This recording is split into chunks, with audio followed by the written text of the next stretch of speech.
overpriced food, long lines, scams, threats, methane gas, heat stroke, everything gnarly. No, I'm joking, but these are things that are being reported about the Osaka Expo, at least to an international audience. And most people outside Japan don't even know what the Osaka Expo is, even though it's happening right now. I've already made a video about the Osaka Expo and how the marketing has fallen flat. And I've even tried to involve myself with the marketing for the Expo by collaborating with our favorite blob and Expo mascot, Myaku Myaku. But since then, I haven't reported much about the event because, well, I'm not there. And I'm no investigative reporter, but I feel like if you want the facts, you have to be there.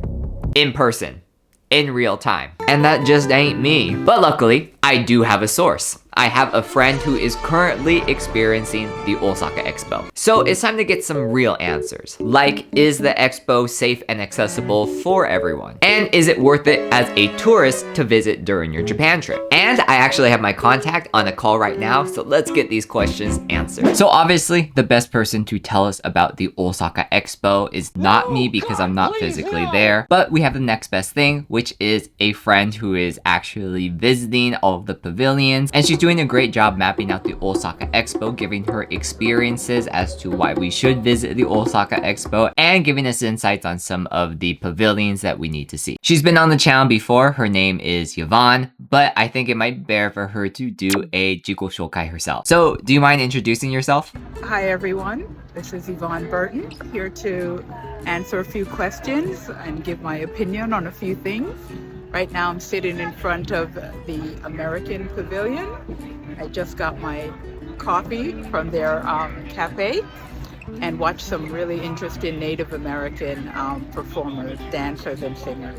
Okay, so getting straight into it, there have been a lot of news and reports in America at least about some of the difficulties that foreigners and travelers are having accessing some of the things in Osaka Expo. For example, digital maps, online reservation systems, and other things seemingly are not necessarily always translated to its best or are a little more difficult for foreigners to access and be able to use. And I've heard that some of the shuttle apps getting to and from the Osaka Expo use a Japan-only app, which makes it a little more difficult for foreigners. But I guess the overarching question is, do you feel like the Expo caters to a Japan-specific or Japan-centric audience? I'm not really sure how to answer that. Of course, Japan is the host country, and me having lived here and also have worked in technology, I don't tend to notice a few things or let them get to me. But in terms of the online registration system, yes, it's a little cumbersome.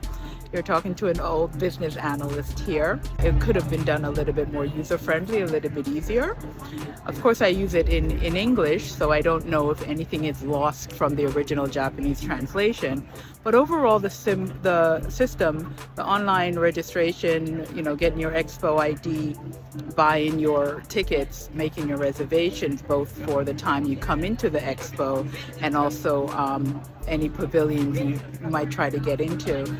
Yes, it's a little cumbersome, but not overly so. I don't think it was meant to really exclude anyone, and I just ask that you be patient. Bus tickets can only be bought online, and it's a little bit mendokusai, as they say in Japan, a little cumbersome, a little confusing. They don't sell individual tickets. You just have to buy online, and you have to register. You have to then reserve. So again, a few extra stops. Again, it's well worth it because Expo is fantastic and it's not perfect, but I think they're doing the best that they can. Yeah, and I also kind of wanted to know the, I guess, interest that Japanese people, especially people in Osaka where it's being held, what are their thoughts on the expo? Are they interested in seeing it? Are they kind of just annoyed because there's already so much over tourism, but is this just another thing that adds onto it? And I know you used to be an Osaka native as well, so you probably know a little bit better than the rest of us, kind of how people, at least your friends too, are feeling with everything going on. Of course, I've talked to some of my friends here in Osaka.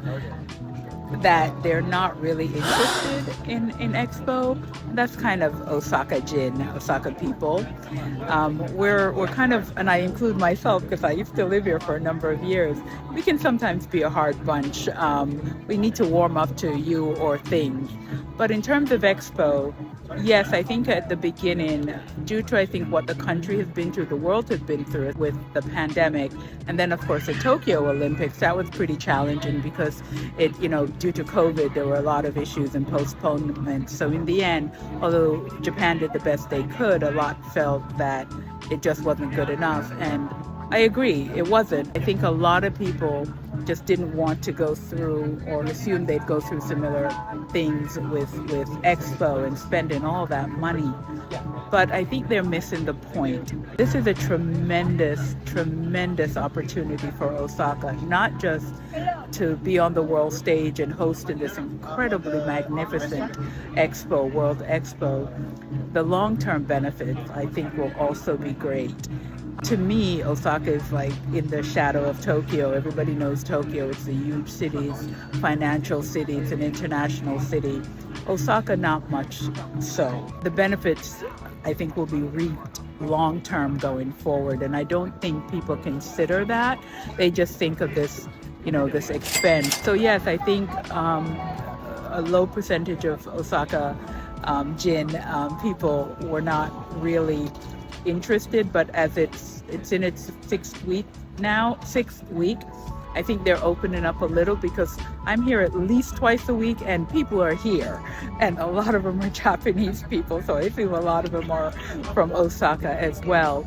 And I know personally I have convinced 4 of my Osaka friends who had no interest just by me talking about it and writing about it and share, my perspective on how exciting it is, what an opportunity it is for Osaka to be on the world stage. So as we have you move on to a different part of the expo, a different pavilion per se, I kind of wanted to explain the next topic that I had lined up. One of the biggest concerns right now is with summer approaching. Last year's summer in Japan, record high heats. It was pretty brutal for everyone, and that's probably not gonna be changing this year either. And there are some attendees too that have already reported discomfort with being at the expo just because there's limited shading areas, there's limited seating in certain areas too. And I know the news, especially the American news, they definitely like to report all of the scares and,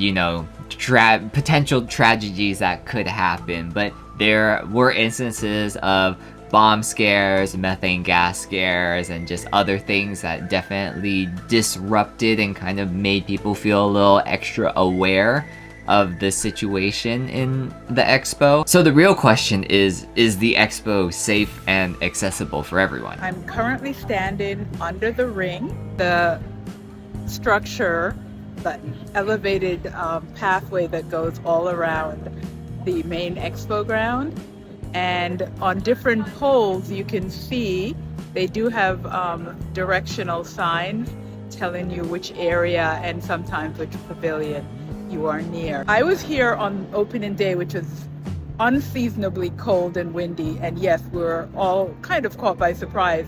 But under the ring, you can probably see, if I spin around, that there are a number of benches over there over my shoulder that pretty much run around that people can sit and relax, and it's pretty nicely shaded when you're under, as you can see. But that being said, of course, in planning this, Japan knows that it's notoriously hot and humid in the summer months and also the rainy season. So they do have precautions and ways of taking care of that. I'm starting to see more fans. That huge fans that are blowing air, even on the line waiting to get in. I have some pictures of that. I'll write about that in one of my posts. But also a lot of the pavilions, I notice, either when you're standing in a line, if it's too hot and you don't have a parasol, they do provide umbrellas. There are also mist and fan machines in front of certain pavilions as well, where they kind of blow cool air and mist of water to cool you down. I've lived here, so I know the seasons and I know what to expect. I always have my parasol. I have my handkerchief for mopping the sweat off my brow. I have my portable fan that I wear around my neck. I have, cooling towels.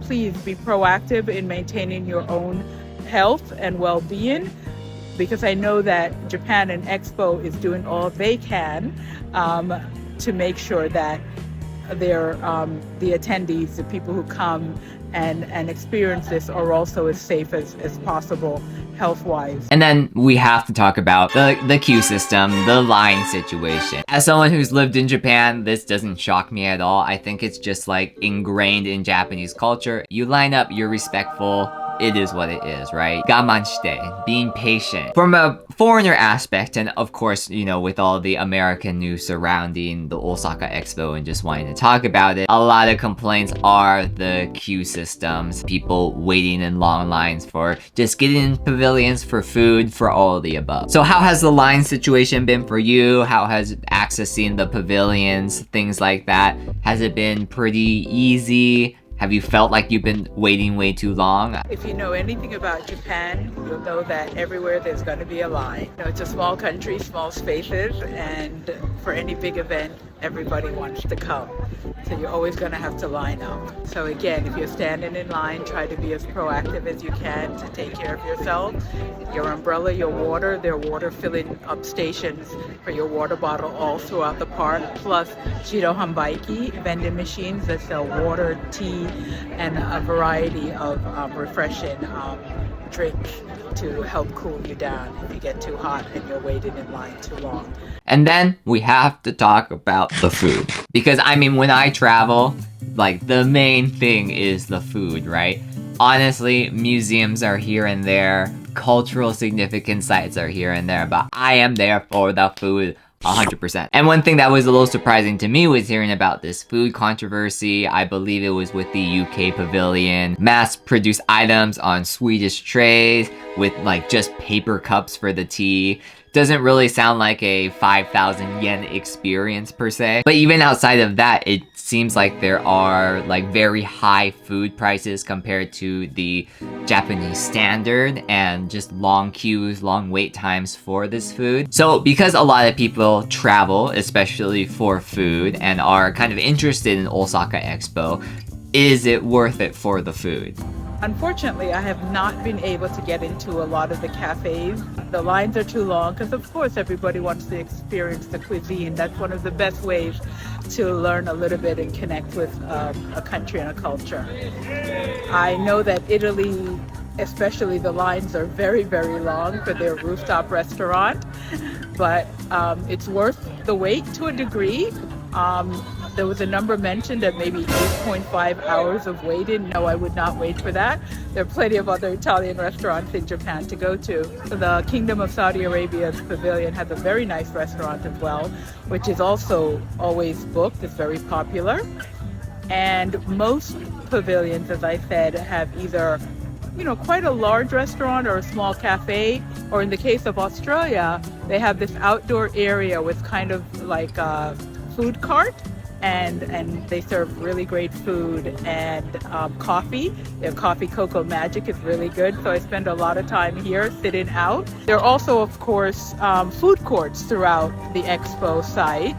I've been in a couple of them. I've had some Korean food, pretty good. The prices, of course, are a little bit higher than normal, but not at the level of price gouging. Japan would not allow that.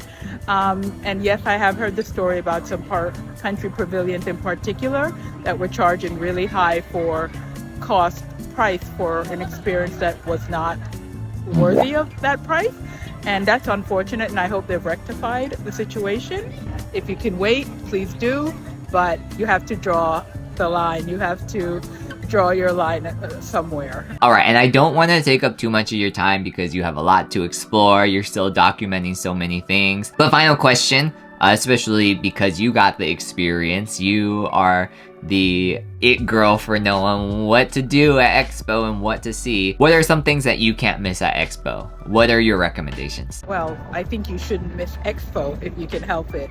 It really is quite a magnificent event.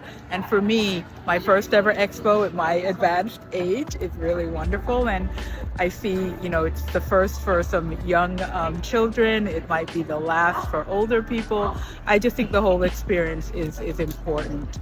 And in terms of world connection, multiculturalism, intercultural, exchanges, it's really important. In terms of pavilions that I've seen so far, like I said, the Future City is really great. It is a pavilion of different Japanese companies showing, in agriculture, manufacturing, food production, energy, all of that. They're showing kind of a glimpse into the future. The IDA, Group Holding and Metropolitan University Co-Pavilion is extraordinary. It's wrapped in kind of this kimono-looking jacquard fabric. And inside, they have the most spectacular model of a future city, and they're dealing with smart living, smart cities. And so I think that's pretty spectacular. Thailand was just really lovely. The Australian pavilion, as I said, is really nice. Tech World was really fascinating. And again, I'm a technologist. That's, my profession for a long time. I worked in technology. So it was really great to see that pavilion, Tech World, and the experience of it, and just the immersiveness, the digital, imagery, the 3D effects. It was really, really cool. Everything is worth seeing. The common buildings that show just a glimpse of, smaller countries, they're here as well. So if you can, come and enjoy. And if you cannot, please look online, look out for what I write, and my live streams and my expo talks, because even if you're not here, if you can't be here, I want you to be a part of it also. Awesome. Well, I wish you luck. Make sure to follow Yvonne through her journey on documenting the Osaka Expo. I wish I personally could be there. Probably not gonna make it to Japan by the time it's over, especially with like the summer weather and stuff. Not too keen on that, but I'll be vicariously living it through you and through all the people who are interested in going to Osaka Expo. So what we've heard from Yvonne, I think the Osaka Expo is a go-to attraction if you're in the area this summer. And I'm not trying to overshadow the news and pretty much the bad marketing for the Osaka Expo that has been happening, because you can't erase any of that in the first place. But there are so many events that have a rough start but end up getting better and better as time goes on. And because this is an event that only happens once every 4 years or so, that just makes it even more special. Yvonne is doing a great job giving us a glimpse of what the expo has to offer, because the expo isn't really doing that themselves. Like, side note, it's just so hard to find pictures or videos or literally anything about the expo in the first place. So Yvonne, we appreciate you. With that being said, I want to thank Yvonne for spending time to do this collaboration and giving us all this information and insight. And she is really doing so much on her own for the Osaka Expo, so make sure to check out her socials where she's posting about Expo pretty much every day, and she's writing about it a lot in her blog too. All the links will be in the description. I feel like this video definitely opens the box for more questions about Expo, so make sure to leave them in the comments below. Yvonne will be very happy to answer a lot of questions, and hopefully we'll be able to make up some follow-up videos as well. You still have time to visit the expo even if you weren't planning for it, because it doesn't end until October, so make sure to get your tickets while you can. And of course, don't forget to support this channel. Make sure to subscribe, make sure to like the video, and follow me on all my other socials. Onegaishimasu. Alright, bye.